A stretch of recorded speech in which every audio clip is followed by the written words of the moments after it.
Hi, I'm Sam, and welcome to my channel.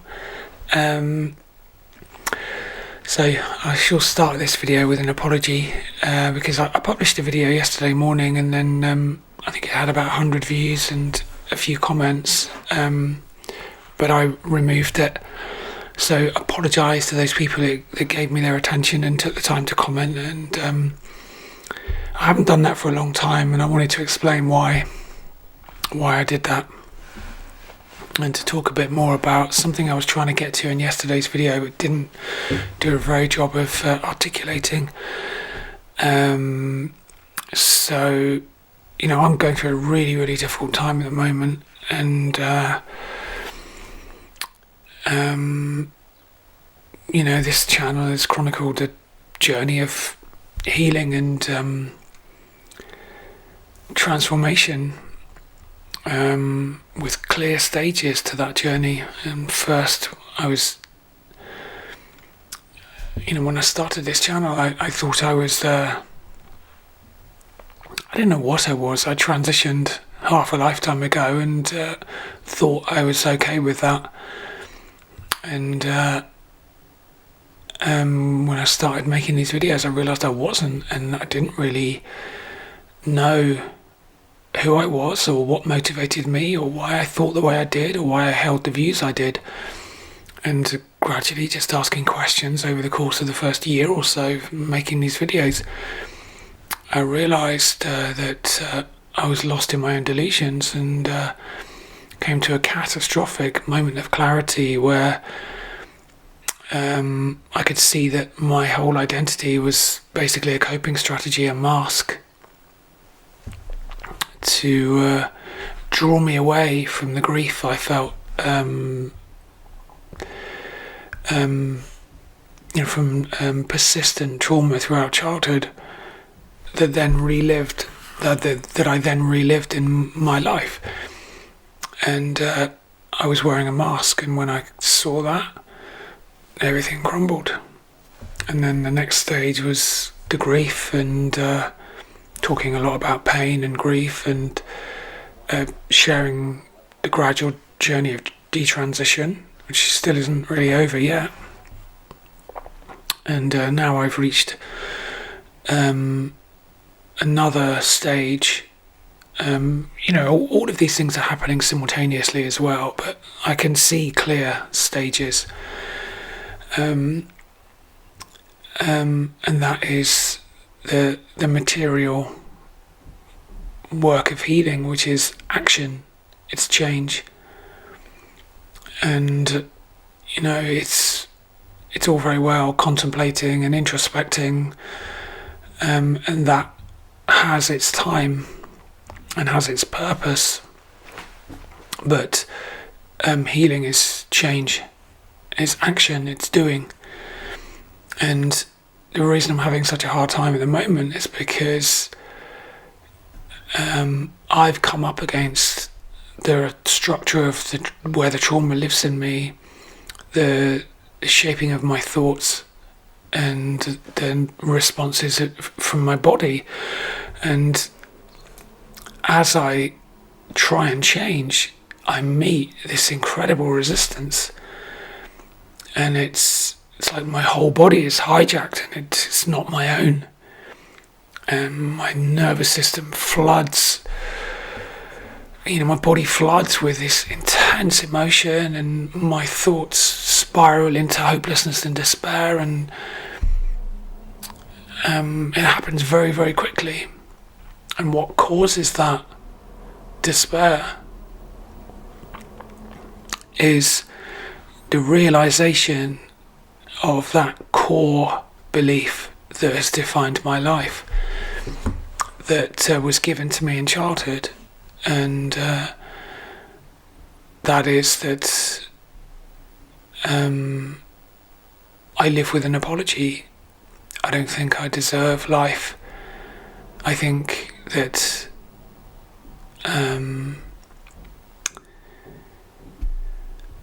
I couldn't even begin to describe it. The degree, the intensity of that self-hate. And it comes from the physical and emotional trauma of childhood centered on self. It's my fault. It's my fault. I'm sorry. I'm sorry I'm here. I'm sorry I'm in the way. I'm sorry I make you angry. I'm sorry.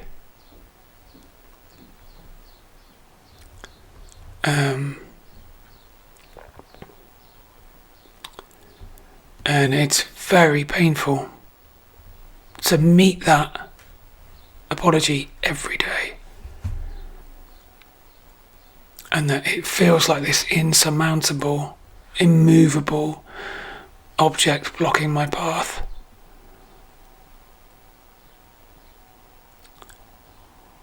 And so when I make a video, and like the one I made yesterday, I see in my desperation to try and find some stability, a great certainty in what I say. And whether you see it or not, I see that what lies behind that certainty and that repetition is like a desperate attempt to deal with fear and to hold on to certainty rather than feel that doubt. And it's very painful to see. So, I had a moment of clarity though last night. An epiphany that I'll try and share now. And I think that, when we're born into trauma, our ability to form loving attachments is corrupted, to say the least. And so in the confusion and fear and pain, we retreat. And rather than learning to live in loving relationships, we live here. The object of our being, this citadel of self-protection. And we love objects instead. We love the objects and stories that create this illusory certainty, and we say, this is me. These are my material things that I love. Listen to my stories that speak of this false love, this false self-love, this false belief. It's a belief and a love rooted in fear. I must believe in this. I must say these things because this is my reality and I need to believe in it. And it's completely the opposite of where freedom lies. So, what is our primary reality?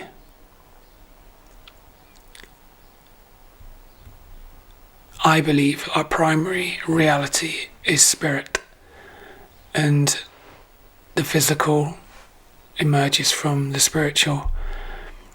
It is an illusory reflection, a diminishing of the spiritual. And so the catastrophe of childhood trauma is that we root ourselves. I need to speak like I'm speaking for myself because that's all I'm doing really. That I rooted myself in the physical. And so, I think love is our connection to the spiritual when we're here in this realm of separation.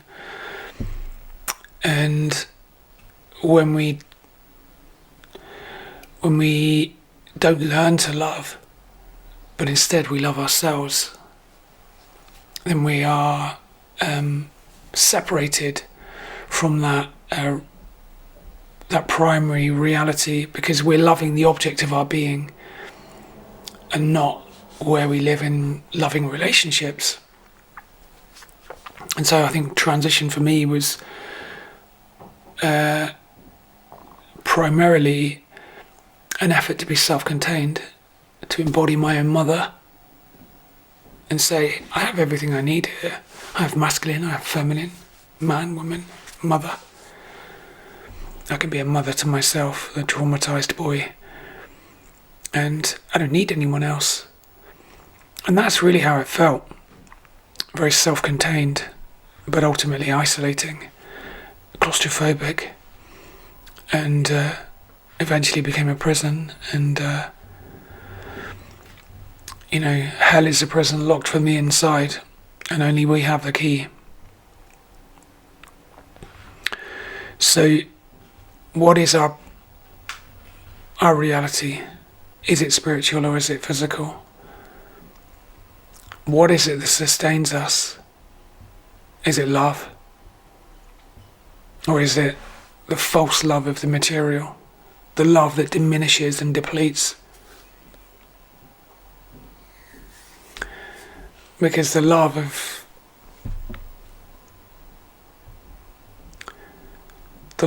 for love's sake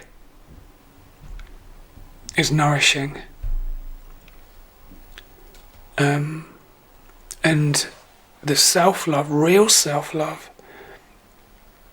is not that egoic, grotesque parody of love, the pantomime of love. The love of oneself, real love, is not the love of self, really. It's the love of the divine within us. If you love yourself, you love God.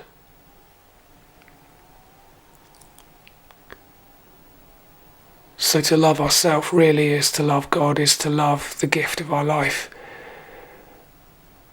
And to choose life, really. If we choose the material, if we choose the object of our being and say, this is me, here is my reality, we're choosing death. We're choosing decay, we're choosing temporary. But our lives, the agony and suffering of our lives, I think is an opportunity to birth a new being. And that being is transcendent, it's non-physical, it's spiritual, it is love. And so, but if we can't love ourselves, if we live with this apology and this unworthiness that comes from childhood trauma, even if you say you don't feel it and you say, I am a survivor, I refused to surrender, I refuse to give up, I refuse to let it get to me, I would say that's a lie. And deep down there is that apology. And it's the injustice of what happened that drives us to keep fighting. Because really we're apologising. And we don't love ourselves. So I think the journey of healing is the journey towards loving ourselves. But in humility, because if we really love ourselves, we love God, and we love where God lives in every single one of us. And that was my epiphany last night. So what sustains us? Is it the sensual world? Is it the material world? Or is it the transcendent? Is it the spiritual? Is it love?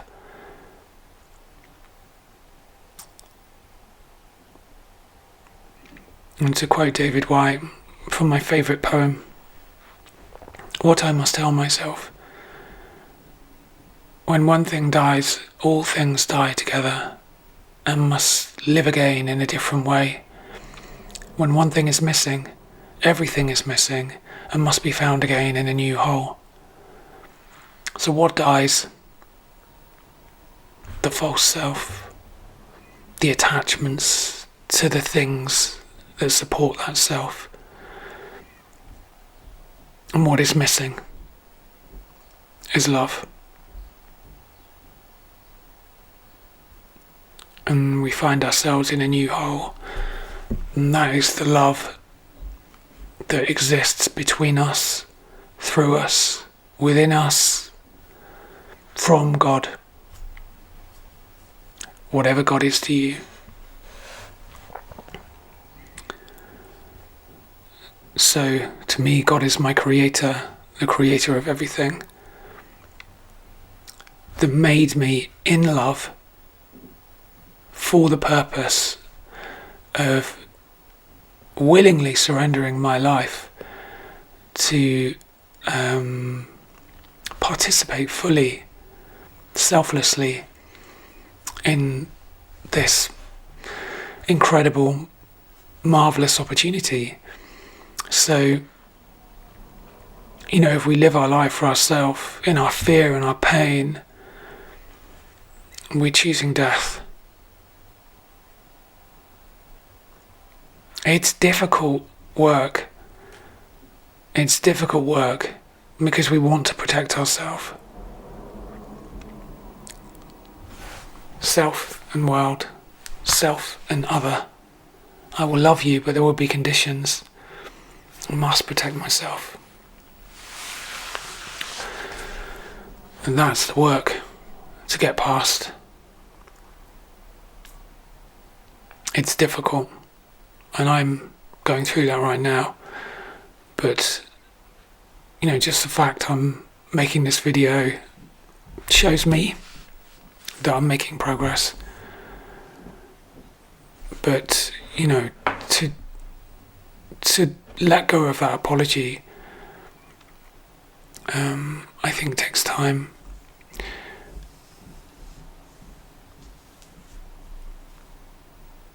To believe that we are worthy, to believe that we are made in love.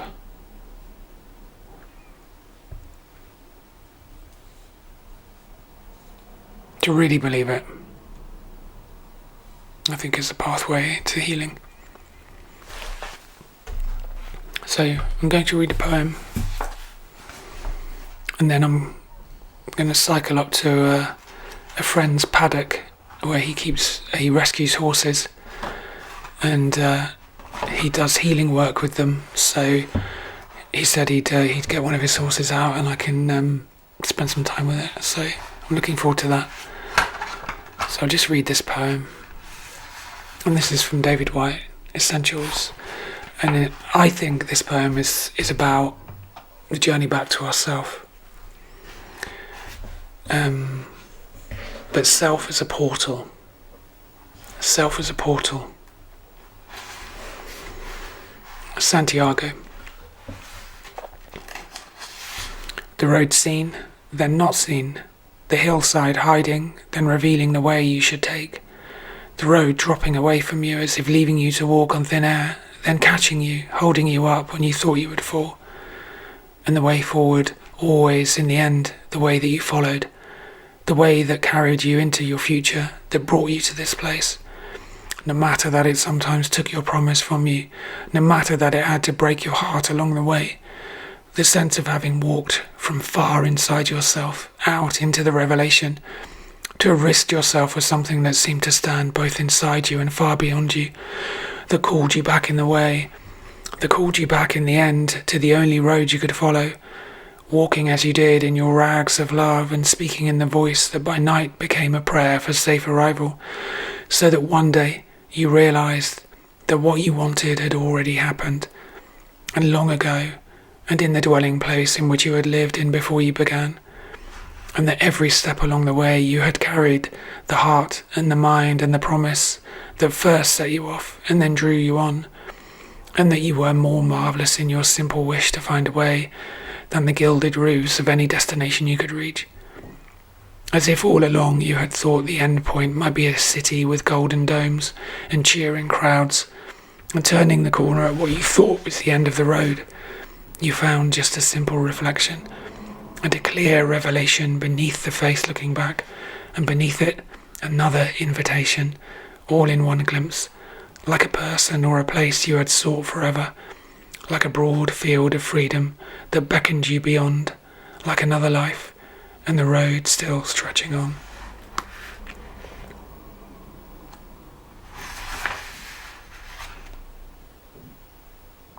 or return to a real self. Self is a portal into that realm of love and that realm of life, real life. You are more marvellous in your simple wish to find a way. And that's our imperative, I think. That is our imperative in this world of amnesia and forgetting. And that's our imperative, to find our way back. So there's a lot at stake here. It is life or death.